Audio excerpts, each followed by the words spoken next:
여러분 안녕하십니까? 지난 1년 앞서 보신 대로 아찔한 여러 난관들을 모두 넘어서 우리는 함께 여기까지 왔습니다. 1년 전 수많은 우연들이 겹쳐서 내란을 막을 수 있었다고들 말합니다. 하지만 그 우연을 필연으로 만들기 시작한 건 1년 전 국회 앞으로 뛰쳐나와 맨몸으로 계엄군을 막아선 시민들이었고 덕분에 뉴스데스크도 오늘 이렇게 여러분과 함께할 수 있습니다. 그 시민들이 오늘 빛의 혁명 1년을 맞아 다시 국회 앞에 모였습니다. 현장으로 바로 가보겠습니다. 고재민 기자, 현장 분위기 전해주십시오. 네, 이곳 국회 앞에서는 저녁 7시부터 12.3 내란청산 시민대행진 행사가 시작되고 있습니다. 제가 이른 오후부터 나와 있었는데요. 바람이 굉장히 강하게 부는 추운 날씨에도 수많은 시민들이 그날 밤 무장한 계엄군들이 침탈했던 국회 앞으로 속속 모여들었습니다. 이곳에서는 비상계엄 이후 보여졌던 광장의 풍경도 재현되고 있습니다. 재기발랄한 문구들이 담긴 각양각색의 깃발, 탄핵 촉구 집회를 축제로 만들었던 응원봉도 다시 등장했고요. 키세스 시위대로 불렸던 은박 담요를 두른 시민들도 볼 수 있었습니다. 시민들은 불법 계엄과 내란의 위협을 극복한 계엄 저지 1년을 기념하기 위해 이곳에 왔다고 했고요. 단죄가 완전히 끝나지 않은 만큼 내란은 종식되지 않았다는 말도 들을 수 있었습니다. 직접 들어보시겠습니다.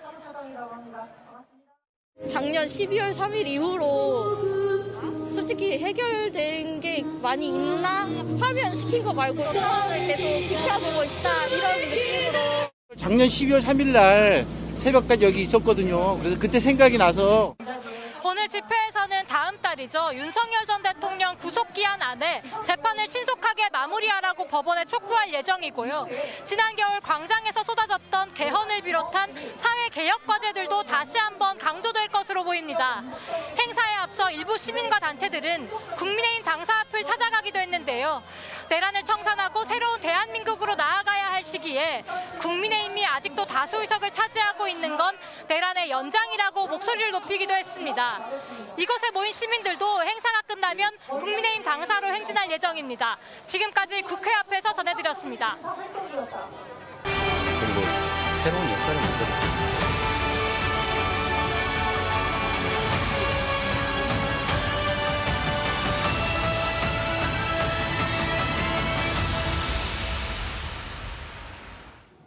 12월 3일은 내란이 발생한 날인 동시에 내란을 저지하기 위해 우리 국민들이 직접 나섰던 날이기도 합니다. 이재명 대통령은 오늘 대국민 특별 성명에서 용기를 낸 국민들에게 감사를 표하며 12월 3일을 국민 주권의 날로 정하자고 제안했습니다. 동시에 내란 진압이 여전히 진행 중이라는 사실을 강조하며 내란 청산에 대한 의지도 분명히 밝혔습니다. 김정우 기자의 보도입니다. 지난해 12월 3일 용산 대통령실에선 불법 비상계엄을 알리는 대국민 담화가 선포됐습니다. 파렴치한 종북 반국가 세력들을 일거에 척결하고 자유헌정 질서를 지키기 위해 비상계엄을 선포합니다. 1년이 지난 오늘 같은 장소에 선 새 대통령은 빛의 혁명 1년 대국민 특별 성명을 통해 그날 밤 내란을 막아낸 국민에게 감사를 전했습니다. 저들은 크게 불이했지만 우리 국민들은 더없이 정의로웠습니다. 담대한 용기와 연대의 빛나는 힘을 보여주신 위대한 대한국민 여러분께 깊이 감사드립니다. 국회 앞으로 달려가 장갑차를 막고 폭설에도 한겨울 아스팔트 위를 지키고 남태령 고개에서 밤새 윤석열 체포를 요구했던 이들 모두 평범한 국민들이었습니다. 이 대통령은 이렇게 지켜낸 민주주의를 기념하고 되새기기 위해 국민 주권의 날을 지정하자고 했습니다. 빛의 혁명으로 탄생한 국민 주권 정부는 우리 국민의 위대한 용기와 행동을 기리기 위해 12월 3일을 국민 주권의 날로 지정할 것입니다. 특히 국민들이 평화적인 수단으로 법과 절차에 따라 불법 계엄을 물리친 건 민주주의 역사에 길이 남을 사건이라며 우리 국민이 노벨 평화상을 받을 자격이 있지 않느냐고 말했습니다. 동시에 내란 가담자에 대한 엄벌 의지를 강하게 드러냈습니다. 내란을 아직 진압 중이라 표현하며 최대한 빨리 엄중하고 명징하게 정리하겠다고 했습니다. 사적 야욕을 위해 헌정 질서를 파괴하고 심지어 전쟁까지 획책한 그 무도함은 반드시 심판받아야 합니다.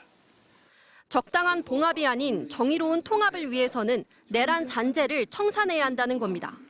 다만 추가 특검 필요성에는 정치적 논란이 우려된다며 국회 결정이 우선이라고 했고 내란 전담 재판부 도입에 대해서도 국회가 잘 결정할 거라며 말을 아꼈습니다. MBC 뉴스 김정우입니다. 오늘 외신 기자들과도 만난 이 대통령은 K민주주의의 특별함을 세계에 전해달라고 당부했습니다. 집단지성으로 직접 참여하고 평화롭지만 포기하지 않는 K민주주의가 동시대 세계인들에게 모범이 되기에 충분하다는 건데요. 정상빈 기자가 보도합니다.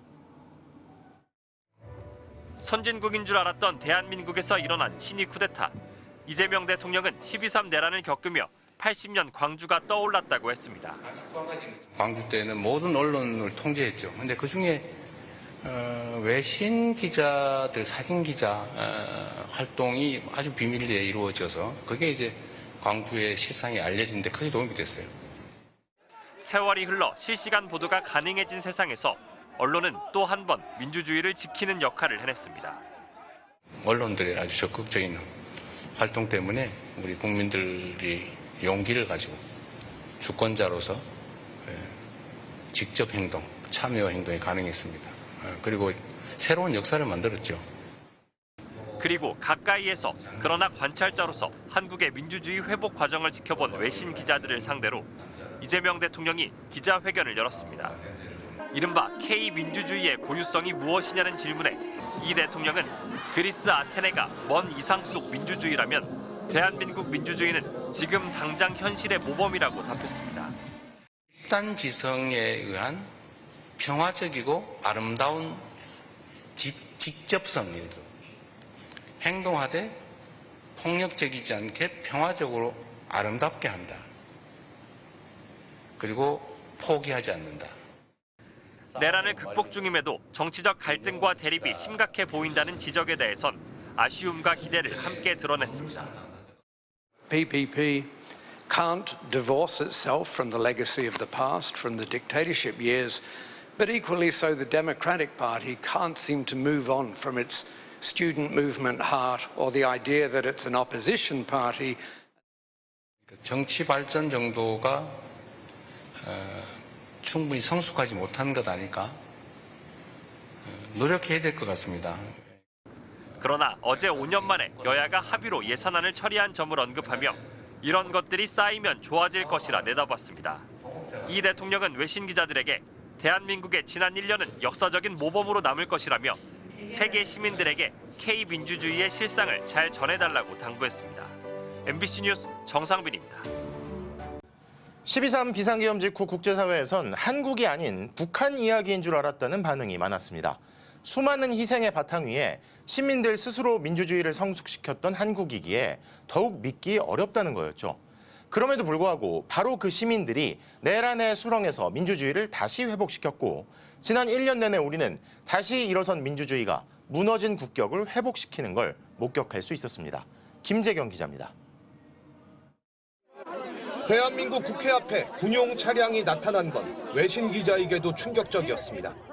There are two military vehicles that are trying to get out of here. Oh, and look at this one over here. Unbelievable. 국제사회는 내란을 일으킨 한국의 지도자에게서 수십 년 전 독재 정권의 모습을 찾았습니다. But this really harks back to South Korea's previous history of dictatorship, which ended in the 1980s. 80년 광주, 87년 민주화 항쟁, 그리고 2016년 촛불혁명으로 쟁취해낸 민주주의가 위협받았습니다. 해외 연구기관의 평가에서 대한민국은 완전한 민주주의 국가에서 결함 있는 국가로 추락했고 독재화 국가로 분류되기까지 했습니다. 이 와중에 새로 들어선 정부는 내부적으론 내란을 청산하고 대외적으로는 민주주의 한국의 귀환을 알려야 했습니다. 가장 중요한 외교 상대, 동맹국 미국과의 정상회담은 그래서 특히 중요했습니다. And it's a great honor to be with you and congratulations on your election. That was a big one and we're with you 100%. Thank you. 취임 2주차 대통령이 참석한 G7 정상회의, UN 총회 모두 한국이 민주주의를 회복했음을 국제사회에 알리는 자리가 됐습니다. 새로운 대한민국이 국제사회에 완전히 복귀했음을 당당하게 선언합니다. 감사합니다. 에이펙 정상회의는 국제외교의 중심축을 한반도로 가져왔습니다. 각자 도색만 남은 듯한 국제사회에서 지속가능한 성장과 인류 공영의 가치를 되새겼고 세계 경제를 휘청이게 했던 미국과 중국의 두 정상은 부산에서 휴전을 약속했습니다. 어리석은 지도자의 선택으로 민주주의 우등생에서 문제아로 전락했던 한국. 지난 1년은 무너진 국격을 다시 세우는 시간이었습니다. MBC 뉴스 김재경입니다. 이 시각 전국 각 지역에서도 시민들이 모여 내란 저지 1년을 기념하면서 내란 종식을 다짐하고 있는데요. 오늘은 춘천을 연결해 보겠습니다. 김세정 기자 전해주십시오. 네, 이곳 집회 현장은 영하권의 날씨에 발음하기가 힘들 정도로 칼바람이 불고 있는데요. 지난 겨울처럼 시민들은 장갑 낀 손으로 피켓과 형광봉을 들고 거리로 나왔습니다. 오늘 이곳 춘천을 비롯해 대전과 세종, 대구와 부산, 광주와 제주 등 전국 곳곳에서 집회가 잇따랐는데요. 1년 전 윤석열 전 대통령의 탄핵을 촉구하던 시민들은 여전히 내란이 종식되지 않았다며 목소리를 높이고 있습니다. 지금 점점 지지부진하고 있잖아요. 이런 상황에서 내란 청산이 제대로 되고 이루어지고 있다고 보고 있지 않고 또 진정한 내란 종식은 주동자와 가담자들에 대한 엄중한 처벌이 먼저라는 의견도 많았습니다.